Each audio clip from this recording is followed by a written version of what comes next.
গান শুনতে ভাল লাগে না? তো গান শুনতে ভাল লাগে কোন দিক থেকে? একটু মিউজিক আছে পাশে, ডুবডাপ মিউজিক দেয়, ওইটা একটু ভাল লাগে। কিন্তু গানের বিপরীতে ওই যে গজলটা মানুষ শোনে না কির জন্য? ওটা তো মিউজিক নাই, কিন্তু গজল তো কি সুন্দর গজল আছে। আল্লাহু আল্লাহু আল্লাহু আল্লাহ আল্লাহু আল্লাহু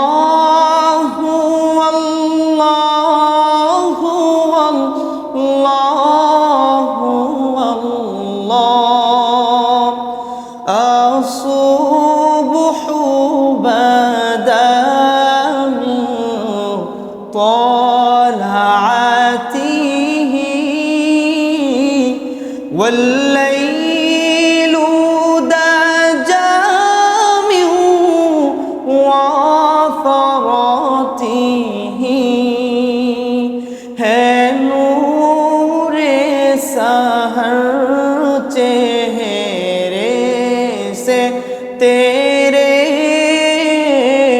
और शाब की रौनक जुल्फों से अल्लाहु अल्लाहु अल्लाहु अल्लाह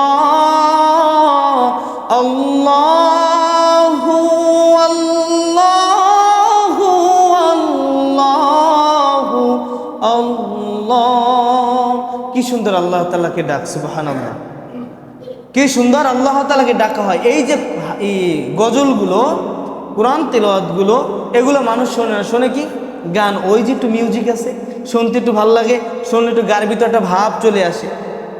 কিছুদিন আগে একটু ঘুরতে গেছিলাম, তো ঘুরতে যাওয়ার পর ফলো করলাম মাথায় টুপি আছে, পাঞ্জাবিও আছে, পাশে একটু গান চলতে আছে, মানে একেবারে ডিজে একটা গান চলতে আছে।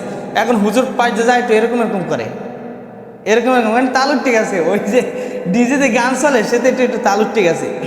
তো গান এমন একটা জিনিস, এমন একটা ফিতনা, যে আল্লাহ রাসূল সাল্লাল্লাহু আলাইহি সাল্লাম বলেন শেষ